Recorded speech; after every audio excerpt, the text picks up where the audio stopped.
Okay, so Halloween season is officially in full swing now, which means I'm all about playing horror games, watching scary movies, hitting up haunted houses, spending way too much time at Spirit Halloween, and just generally taking in as much of that sweet, sweet Halloween spirit as humanly possible. And while I'm definitely going to talk about some scary or just outright terrifying games later on this month, I wanted to start off easy with a few games that people with any fear tolerance can enjoy, and just start with some light, spooky stuff. Partially because I saw some people commenting that they like to play the Steam Deck with their kids, so I figured some lighter fare might be in order, but then secondarily because despite the fact that I absolutely love horror games, I'm also a pretty big scaredy cat, so considering I'm going to be playing a whole lot of games soon on the Steam Deck, completely alone, in the dark, with headphones on to really just maximize the fear of whatever, creeping jump scare is just waiting around the corner for me, I thought it would be nice for myself too to start off with something a little bit lighter. So in the spirit of exploring games that really just have that Halloween vibe without being too, mortally terrifying or anything, let's go ahead and start off not just spooky, but cozy spooky with Cozy Grove. Cozy Grove isn't too far removed from Animal Crossing, texturally speaking. It's a slice of life sim where you'll be playing as a spirit scout, and your job will be to make friends with and assist the local ghosts and also restore color to the world by decorating. Mechanically, it also has similarities to Animal Crossing, in so much as you'll spend your time improving the world through exploring, crafting, and building relationships with the various spirits that you run across. And all of this is synced to real-world time, and quest content appears in each real-world day. When the quests are done, you can spend the rest of your time doing things like fishing, foraging, digging stuff up, and decorating. And from the opening loading screen telling me that every ghost is struggling with something, but it may take a while for them to open up about it, I was pretty sure I was going to enjoy what Cozy Grove was selling. I customized my spirit scout with some lavender eyes and an emo haircut, and then I got to work being a renewing presence in the grove. Much like a short hike, once you arrive on Cozy Grove Island, you're warned that there is no cell service or utilities on the island, and that rangers rarely visit, which pushes you toward self-sufficiency before reminding you that the Spirit Scout motto is, all those who are lost deserve kindness.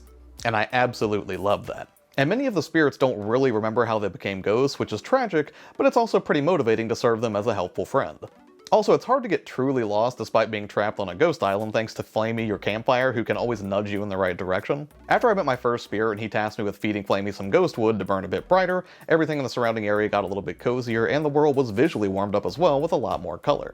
All of this is set to a relaxing acoustic soundtrack that perfectly fits the setting. I'm still in the early days and it definitely seems like a relaxing way to kill 20 or 30 minutes a day. And while at first I didn't really like the limitation placed on how much questing you can do in a single day, I'm learning to appreciate it, and honestly it's kind of nice to have a break from games that are just constantly pushing you to do more and more. Plus for portable play it kind of makes sense to only jump into the Grove for short play sessions rather than these long marathon stretches. Now on the subject of deck performance, there really wasn't much to tweak in the graphics department or anything like that.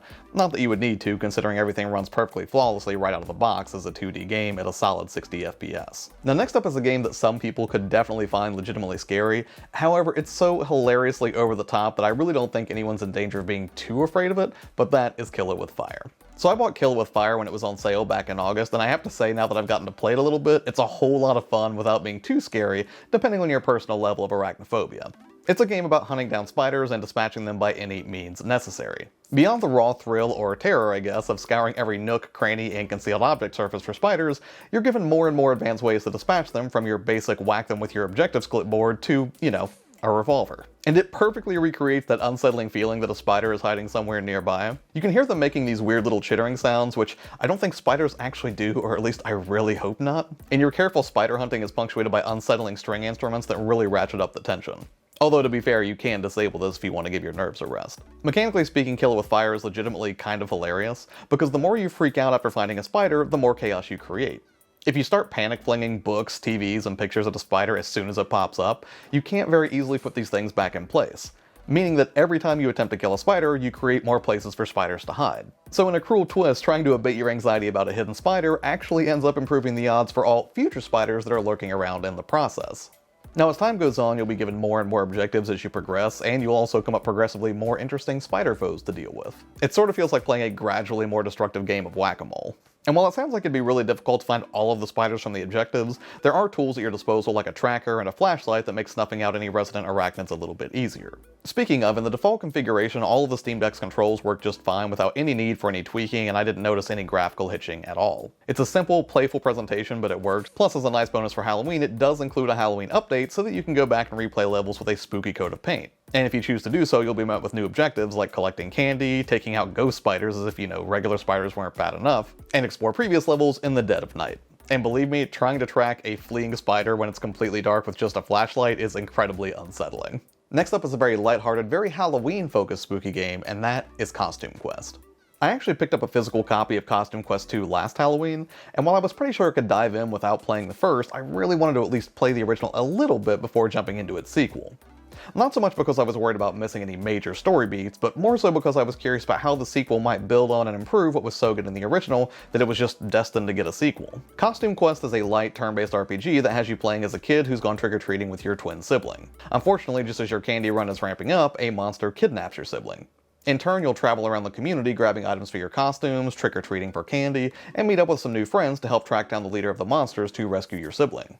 From the opening close-up on a jack-o'-lantern, I knew I was going to love this game because it just seems to capture that feeling of being a kid on Halloween so well. The gameplay is a mishmash of exploring some fairly linear environments and engaging in turn-based combat with the monsters that you encounter. What makes combat fun is that your abilities change depending on what costume you have equipped, and over time you can gain a variety of outfits that give you new abilities inside and outside of combat. For instance, if you're rocking the robot costume, then in combat you will have access to a missile barrage, but then out of combat you get access to rocket skates, which lets you get through the community a lot faster.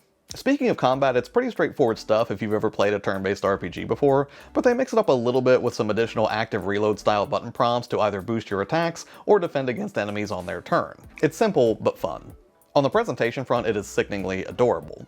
It's a 3D environment with a lot of hand-drawn animated expressions for the characters, and while there's no voice acting to speak of, the writing's pretty hilarious. But I think what I like most about the prospect of Costume Quest is that it directly integrates the act of trick-or-treating as a core gameplay mechanic. You'll take on various quests, sure, but it's always fun trying to trick-or-treat at a house and then not knowing if you'll literally get a treat in the form of some help from an actual human, or stumble into another monster to battle as you continue the quest to rescue your sibling.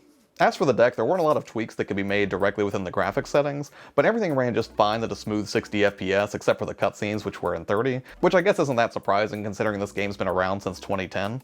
It's not an especially long adventure either, and it looks to clock in at about 6 to 8 hours depending on how much of a completionist you are.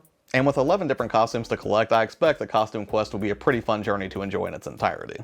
But now let's travel back in time to an era that's much older than 2010 with Savage Halloween. Savage Halloween is an 8-bit throwback to the NES days with an excellent soundtrack and the sort of action platforming gameplay that should please anyone who grew up on games like Castlevania, Contra, or Mega Man. The premise is that every Halloween, monsters are invited to a 24-hour Halloween rave on Earth, but this year no one can return home after a vampire blocks the passage back to the afterlife so the party can continue forever. So naturally it's up to you to put things right. You can play as James, Lulu, or Dominica, and each are rated in terms of health, speed, and jump. James is the most well-balanced of the three, while Lulu has a health advantage, and Dominica has a speed and jump improvement at the expense of, obviously, more health. Movement is smooth, and you'll be blasting through enemies with all manner of weapons that run the gamut from basic shotguns to exploding chickens. At first I thought it was just going to be an okay action platformer without a lot of variety, but then it really surprised me with some fun boss battles and a few curveballs that really broke up the action. Things like a legitimate shoot-'em-up section and at least one mercifully short Battletoads-esque speeder bike level. Thankfully, despite being a clear homage to retro titles, Savage Halloween is a little bit more liberal with its checkpoints and autosave, so even if you get wrecked by a boss or a particularly tricky shmup section, you should be able to bounce back fairly quickly if you screw up too badly. Now, Savage Halloween runs just fine on the deck, although I did go ahead and map one of the rear paddles to the Y button, which by default is used to lock the direction in which you're aiming. That way you can lay on the fire button more easily without having to hold down X and Y while you're aiming. Ultimately, Savage Halloween feels like as much of a love letter to the 8-bit era as it does Halloween itself, so I'm probably going to make a special effort to finish this one, if for no other reason than just to see what other Easter eggs I'll find in the environment. And finally, unlike all the other games on this list, is a game that does feature some voice acting, and actually phenomenal voice acting now that I think about it. I beat this sometime back on the Nintendo Switch, and I highly recommend it as being worth your time, and that is Oxenfree. Oxenfree is a 2.5D narrative mystery game. You'll play as Alex, a teenage girl on a trip with some friends to Edward's Island. After some spooky events pop up that I won't spoil here, you and your friends have to unravel the unsettling secrets of the island itself. You'll spend most of your time walking and talking, but there are some other mechanics that manifest later on that really add to the spooky vibe of Edward's Island, and slowly dole out more and more information about the island and its inhabitants' history. I really love the simple, clean art style of Oxenfree, and as narrative games go, Oxenfree offers a unique approach where speech bubbles will sort of appear above your head, and then you can choose how Alex will react to dialogue in real time with a few different options. Or you can just choose to remain silent, but depending on the choices you make, it will change how the story plays out, or how Alex's relationship evolves with other characters. The real standout here is the voice acting, which is some of the best I've encountered in a game like this. And again, while I originally beat this on the Nintendo Switch, predictably as a 2.5D game, it runs just fine on the deck with no issues to speak of. If you're at all a fan of Stranger Things, or really any coming-of-age sci-fi/horror tale, there's a very good chance that you'll like what's on offer in Oxenfree. Plus, it was so well regarded that it's actually getting a sequel in 2023 called Lost Signals. And there's also a TV series based on Oxenfree that's in development now, so this is probably as good a time as any to jump in if you've been putting it off and really just want a leisurely spooky tale to dive into for Halloween. And while that's technically the last entry on this list, it just occurred to me while I was sitting here recording the outro that I probably should have included Little Nightmares here, but, you know, what are you going to do? If I sat here long enough, I'm sure I could think of like 40 or 50 games that are just lightly spooky and not terrifying. But hey, what about you? Are there any games that you would recommend checking out on the deck that, again, not terrifying, not horrific or anything, just like kind of spooky or have a light dusting of Halloween? If so, let me know in the comments below because I would love to hear about it. As always, thanks for taking the time out of your day to watch these videos. I really appreciate you. Have a good one, and I'll see you next time.